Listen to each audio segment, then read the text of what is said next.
Hi, I'm Natalie Brunell with Bitcoin Magazine, and we are hearing from another billionaire Bitcoin bull.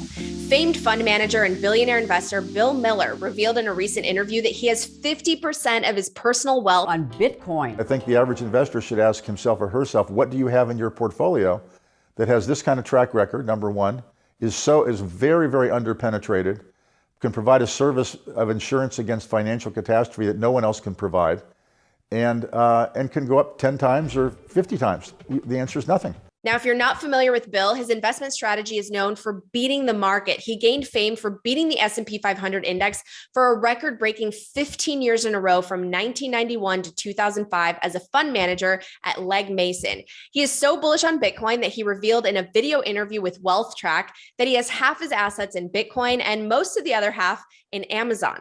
Now, Miller said he started buying Bitcoin when it was around $200 in 2014, bought it over time, and then didn't buy for years until 2021 when Bitcoin hit new all-time highs and then fell to about $30,000.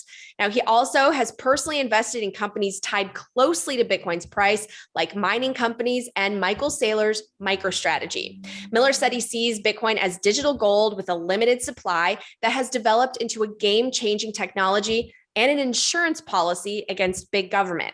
Here's the interview clip that people have been sharing on social media. So, why such confidence in it as an investment, aside from the fact that it certainly has worked really well and more people are kind of jumping on the bandwagon? There's several different ways to approach that. Yeah. I would say that right now, it's best thought of as digital gold. So it's gold is, as people have said, a store of value for 5,000 years. Right. And gold is what people typically fled to when the governments tried to, inflate them out. And in the United States, Franklin D. Roosevelt confiscated everybody's gold in 1933. You had to turn it in or you went to jail. So they can't confiscate your Bitcoin because there's nothing, you hold it securely. As long as you have an internet connection, you can send it somewhere instantaneously at very low cost. And the reason I like the insurance company analogy is because if you think about, people talk about the intrinsic value of Bitcoin. This is a Warren Buffett argument, that Bitcoin has no intrinsic value. It doesn't have any earnings. It'll never pay any dividends. And so how do you even think about something like that? It is a new technology. It's something that couldn't be done before. But in any case, the answer that I have to that is, well, I mean, what's the intrinsic value of that Mickey Mantle baseball card that sold for $5.5 million? It's just cardboard, and it doesn't even have a legend. It could be counterfeited very easily. Or what's the intrinsic value of a Picasso painting, which is just canvas and paint, and maybe a frame, but people will pay millions or tens of millions of dollars for it. And so it comes down at the very basic level for supply and demand. So Bitcoin is the only economic entity where the supply is unaffected by the demand. So even with gold, if gold, which is $1,800 today, if gold goes to $18,000, there will be a lot more gold mined because mines that are unprofitable will become profitable. And so gold, which accretes today, the production of gold is equal to about 1.5% to 2% of the total value per year. That's the same accretion that Bitcoin has currently. But this year, 2022, I think will drop below 1.5% on that. So only 21 million Bitcoin can ever be created or close to it. It doesn't matter if Bitcoin is 100,000 or 20 million, there's only going to be that many of them. So all you have to really believe is that the demand for Bitcoin will grow faster than 1.5%, over the next number of years, and the price inexorably will go up. So I've only recently been allowing myself to be described as a Bitcoin bull.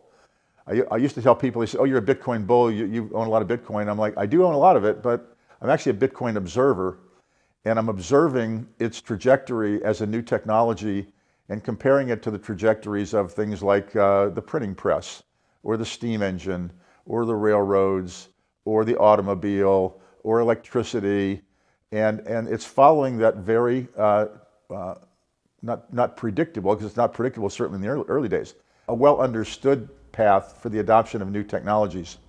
And I think it was Stan Druckenmiller said earlier in the year that, and now he owns Bitcoin, by the way, but he said that Bitcoin was a solution in search of a problem. And what I've found amusing about that is every new technology is a solution in search of a problem. Because you have a new technology, then you try and figure out what you're going to do with it. And so, when we created the internet, what are we going to do with that? So the Defense Department had good uses for it, but it was tough for other people to see. But now everybody can see what the value of the internet is. Same thing with the internal combustion engine, which was very dangerous and all, but now that's taken over the world, and now we're going to move to electricity. So all kinds of technologies have to grow into their potential. And Bitcoin is, I guess if you want the theoretical answer to the question, is that's the work of Brian Arthur, Santa Fe Institute, and Stanford, who is kind of the leading authority on what he calls increasing returns economics and what he calls lock-in and path dependence in the economy. So his basic idea is that when technologies reach a certain dominance and they're the leader, it's almost impossible to dislodge them, even without a very superior technology. And Bitcoin's there? Is that what? That's what I would say I and the other bulls believe. Okay, but why the outsized? Why 50% of your personal net worth? I mean, I'm assuming that the other 50% is in like Miller Value funds, or I don't know how you've diversified. And well, actually, close to the other 50% is in Amazon. All of the rest of the investments that I have are basically there to support margin debt, because I'm typically always on margin, which means I can take a lot of volatility. Now, I'm not obviously on deadly margin. I'm using regular Reg T margin, and I've got a fair amount of margin capacity. But the rest of all the stocks could eliminate all the margin debt and have a fair amount left over, and then I'd have those. If I had to sell all those to pay off the debt, then still have Bitcoin and Amazon. Bill, can you explain to me the concept of Bitcoin as an insurance policy? There's 21 million shares of this insurance company outstanding, and every day that somebody wakes up and says, I need some insurance in case something, in case the government seizes all the gold like they did back in 1933, or when Afghanistan, we pulled out of Afghanistan, Western Union stopped remittances. So if you couldn't get money, and it's still hard to get money in Afghanistan, you were in serious trouble. In Lebanon, the lira has completely collapsed. Venezuela is a failed state. And yet Bitcoin continues right along. That was your insurance policy against financial catastrophe of one sort or another.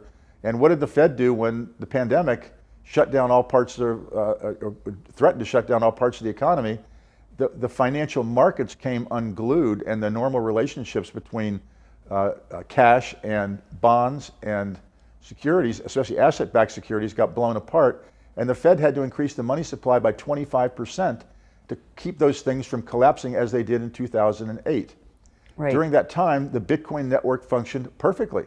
There was no run on it. There was, prices went down initially until people figured out, wait a minute, we've had a tremendous collapse here, and the Bitcoin blockchain is functioning without any interference at all. So I think that explains it, I think, in a way that many people can understand. If you want a little bit of financial insurance, then buy a Bitcoin or a part of a Bitcoin. The argument I get most often is, why not gold? Right, which is considered to be an insurance policy against catastrophe historically. So the answer to that is, in my opinion anyway, gold has gone from been around 5,000 years, so it's gone from, make up a number and say a dime, a nickel in today's parlance. And in 5,000 years, it's gone from a nickel to $1,850. And in 10 years, Bitcoin has gone from a nickel to $57,000. So why would I own gold? Especially since gold in the last 10 years has gone down. In the last 10 years, Bitcoin is the best performing asset category in the world. So you recently marked 40 years in the investment business. And how has the investment business changed as far as your approach is concerned? And how have you changed? How have you evolved over the last 40 years? The investment business is, of course, radically different from what it was 40 years ago when I got involved in it. That one major difference is interest rates at that point in time in the United States were the highest in U.S. history, and now they're not just the lowest in U.S. history or close to it, but for most countries in the world, the lowest in 5,000 years. So complete radical transformation of the fixed income markets. In 1982, when I was at Legg Mason, we started our mutual fund, the Value Trust. The amount of money, and I'm going from memory here, the amount of money in actively managed mutual funds in the entire country was around $70 billion. And at the peak of our assets in the Value Trust and Cognate institutional accounts, we had $78 billion. So more money than was in the industry at all when I got into it. But what hasn't changed is that human nature hasn't changed, fear and greed haven't changed. And most importantly, we understand a lot more than we used to through the workings of social psychologists and behavioral finance theorists, how large numbers of people behave under certain circumstances, well-defined circumstances. And one of the things that we know, and it's been proven over and over again, is that the coefficient of loss to gain is 2 to 1. So a dollar's worth of loss in the market is twice as painful as a dollar's worth of gain is pleasurable. And as Warren Buffett often says, fear is contagious and spreads rapidly, and confidence only returns slowly, one person at a time. But what that means is when you have very dramatic negative events, that people tend to overreact to them, and that those are, they're rare, but they're perfect buying opportunities. But I think those are the principles that aren't going to be changing, and that's why you can read Jesse Livermore's Reminiscence of a Stock Operator or Ben Graham's The Intelligent Investor and profit from it, even though the markets are very, very different from when those books were published.